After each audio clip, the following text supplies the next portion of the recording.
Bir nəfər olub, həyətində xurma ağacı olub. Bir dənə xurma ağacı var imiş həyətində. Deyirlər, amma çox bar verirmiş, çox xurma gətirirmiş. Xurmaları da çox şirin. Ağaçdan 2 dənə, 3 dənə xurma ki düşürmüş yerə, qonşunun uşaqları gəlirmiş, o yerə düşən xurmaları götürüb yeyirlərmiş. Deyir, bu o qədər paxılıymış ki, hətta görəndə ki, yerə düşmüş xurmanı qonşunun uşağı götürüb yeyir, deyir, dəfələrlə olub ki, gəlib uşağın ağzından götürüb bu xurmanı atıb yerə. Qonşular deyir, bir gün yığışdılar, gəldilər, bundan Peyğəmbərə şikayət eləsinlər. Ki, ya Resulallah, bu bizə incidir, bu bizə əziyyət verir. Peyğəmbər buna dedi ki, bu ağacı mənə sat. Sat bu ağacı, mən alım. Bu dedi, mən sata bilmərəm bu ağacı. Peyğəmbər dedi, mən sənə bundan da yaxşı ağac verəcəm. Dedi, yox ya Resulallah, mən bu ağacı sata bilmərəm. Bu ağacın xurması o birisi ağacın xurmalarından fərqlidir. Bu ağacın xurması çox şirin olur. Bu ağac çox xurma gətirir. Bu ağacı sata bilmərəm. Peyğəmbər dedi, bu ağacı sat mənə, müqabilində sənə söz verirəm, cənnətdə bir ağac verəcəm sənə. Bu baxdı Peyğəmbərə, dedi, sata bilmərəm.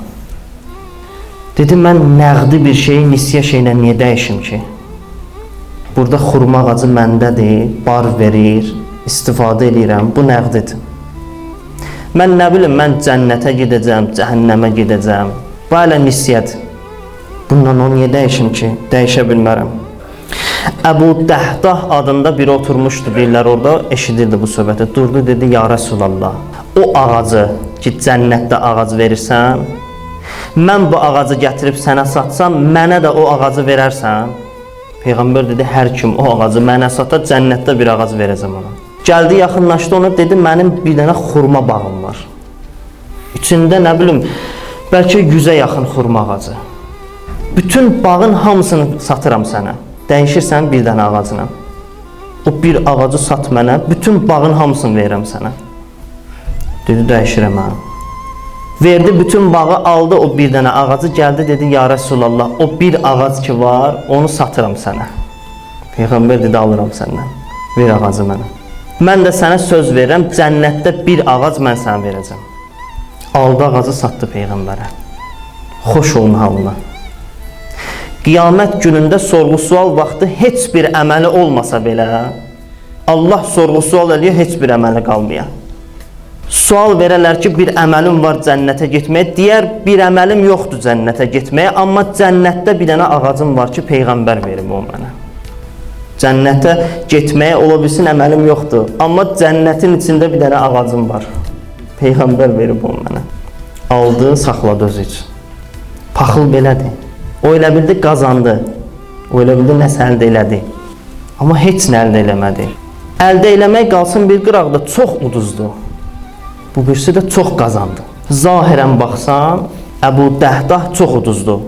O boyda bağı bir ağacla dəyişdi. Amma bilir sonluğu necə olacaq. O boyda bağı verib cənnətdə Peyğəmbərdən bir ağac aldı. Bəsdir onun üçün. Allah Leyl surəsində bu hadisəni gətirib salıb Qurana.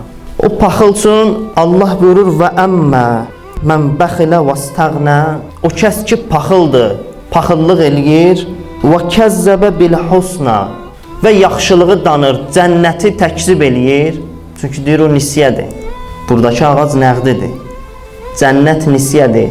Allah buyurur o ki cənnəti təkzib eləyir və paxıllıq eləyir. Fəsənuyassiruhu lil usra. Allah buyurur onun həyatını çətinləşdirəcəm. Onun üçün çox çətin bir həyat verəcəm ona. Necə çətinləşdirəcək? Çətinləşdirməyin mənası budur ki, Allah buyurur onu təqva yolunda irəliləmək üçün onun həyatına çətinlik verəcəm. O təqva yolunda heç vaxt qabağa gedə bilməyəcək. İstəsə təqvalı insan olsun, çox çətindir onun üçün. Paxıl insan təqvalı ola bilməyəcək. Paxıllıq qoymur insan təqvalı olsun, imkan vermir. Bir əməl görmək istəyir, paxıllığından eləyə bilmir.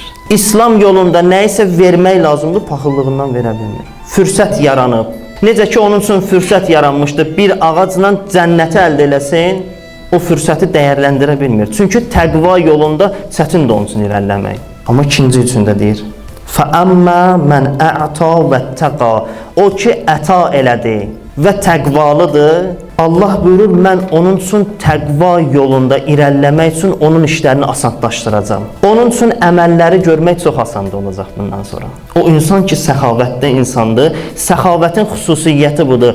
İnsan səxavətli ola bilsə, Allah buyurur, ondan sonra mən təqva yolunda getmək üçün onun üçün işləri asan edəcəm. Görmüsünüz, bəzi insanlar sübh namazına nə qədər rahat durur. Bəzi insanlar heç gecə namazını qəzaya vermir. İnsan var ki, bir gecəyə bir Quranı xətm edir. İnsan da var, bir Ramazan ayına bir Quranı xətm eləyə bilmir. Ramazan ayı çoxdur, bir ay. Bir ilə. Bu il Məhərrəm ayında başla, gələn Məhərrəm ayına gedər. Gör, qutara bilirsən Quranı. Bir Quranı xətm elə də. Amma insan var, bir gecəyə oturur, sübh namazına qədər bir Quran xətm edir. Allah birin üçün asanlaşdırır, biri üçün çətinləşdirir. Bəzi insanlar üçün təqva yolunda getmək rahatlaşır, asan da olur. Ayətullah Hairi çox bəxşiş eləyən olub. Öz övladları deyir ki, Ayətullah Hairi dünyasını dəyişən günü axşam yeməyə, evdə yemək yox idi. Nəyi var bəxşiş eləyir, nəyi var verib, özünün evində axşama yemək yoxdur. Ayətullah Hairi xadimi deyir, bir gün axşam vaxtı idi, gecə idi, qapı döyüldü, gördüm bir xanım qapını döyür. Gəldim, açdım, dedi ki, bizim evimizdə yeməyə heç nə yoxdur. Mənim yoldaşım xəstələnib, neçə gündür işləyə bilmir, evə pul gətirə bilmir. Bu gecə evimizdə çox çətinlik idi. Evdə yeməyə heç nə yoxdur. Xadim deyir ki, mən dedim ki, yaxşı sabahlarım deyərəm. Əgər bir şey olsa, mən sənin üçün gətirərəm.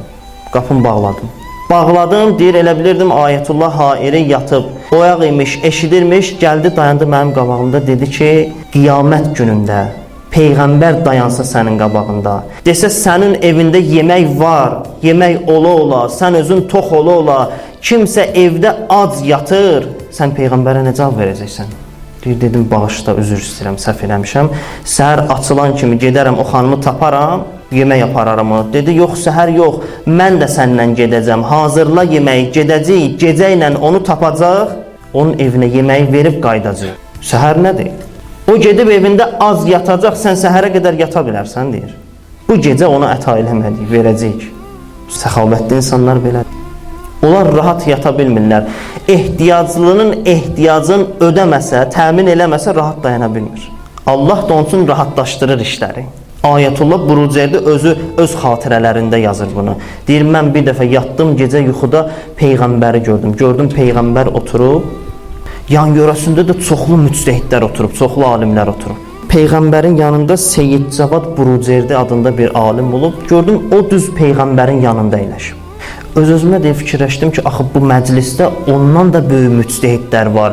Elm baxımından ondan çox qabaqda olan insanlar var. Onlar niyə oturmayıb Peyğəmbərin yanında? Elmi rütbə baxımından, elmi səviyyə baxımından o müctəhidlər ki, o məclisdə iştirak edir, onlardan çox aşağıdadır. O niyə gedib Peyğəmbərin yanında əyləşib? Deyir, yuxuda gördüm Peyğəmbər mənə dedi ki, bilirsən niyə bunun yanında otuzdurmuşam? Dedi, bu məclisdə əyləşənlərin hamısı bir nəfərin ehtiyacı olsa, ehtiyacını təmin edən adamlardır. Burada oturan alimlərin hamısına bir nəfər gəlib desə ki, ehtiyacın var, onlar onun ehtiyacını həll eləyərlər. Amma bu ehtiyacını gedib özü axtarıb tapır çıxardır ki, filankəsin ehtiyacı var. O gözləmir kimsə gəlsin buna ağız açsın ki, mənim ehtiyacım var, bu da desin, həmən həll eləyərəm. Bu gedib özü axtarır, tapır ki, filankəsin filan çətinliyi var, həll eləmək lazımdır. Bunun sizdən fərqi odur. Ona görə bunu gətirib düz yanımda otuzdurmuşam. Səxavətlilik belədir. Bir əsir var idi Peyğəmbər vaxtında. Peyğəmbər əmr eləmişdi ki, edam edin bunu. Başını bədəndən ayıracaqdılar. Edam olunan zaman Cəbrail əleyhissalam nazil oldu. Buyurdu, ya Rəsulallah, bunu edam eləmə. Peyğəmbər dedi, niyə? Dedi, ona görə ki, bu səxavətli insandır. Elə ki, Peyğəmbər edam hökmün geri götürdü, edam olunacaq insan müsəlmanlığı qəbul elədi. Peyğəmbər buyurdu, bunun səxavəti bunu cənnətə apardı. Bunun səxavətinə görə Cəbrail gəldi, məndən hökmü geri götürdü, bu İslamı qəbul elədi, səxavətlidir deyənə gedəcək cənnətə. Səxavətli olduğuna görə. Səxavət belədir. Paxıllıqdır ki, insanı məhv eləyir. Nə özünü qoyur rahat yaşasın, nə də başqalarına qoyur bir xeyri dəysin. Peyğəmbər vaxtında bəzi müşriklərin boynu vurulacaqdı. Peyğəmbər əmr vermişdi. Boynu vurulmamışdan qabaq müşrikin biri qayıtdı, dedi cəllada. Dedi səndən bir xahişim var, son xahişim. Dedi buyur. Dedi mənim xahişim budur ki, mənim boynumu vuranda mənim boynumu lap dibindən vurarsan, kökündən. Dedi nə fərqi var ki? Onsuz sən öləcəksən. Dedi yox, fərqi çoxdur. Bizim boynumuz vurulandan sonra başlarımız nizəyə taxılacaq. Mən istəyirəm mənim başım nizədə, o birisilərin başından yüksəkdə dayansın. Ölür, yenə də küfründən əl çəkmir. O paxıllıq da əslində onu öldürən. Ölür, yenə dedi yox, mənim başım ölsəm də nizədə yuxarıda dayanmalıdır. Hədisdə var, səxavətli kafir cənnətə paxıl mömindən daha yaxındır. Bu mənası bir sünnədir. Yəni paxıl mömin, mümkündür möminin paxıllığı onu kafir eləsin. Mümkündür kafirin səxavəti onu mömin eləsin. Görərsən kafirdir, amma səxavətlidir. Bir müddətdən sonra səxavəti onu mömin eləyər. Mömindir, amma paxıldır. Görərsən bir müddətdən sonra paxıllığı dəyişib onu kafir eləyər.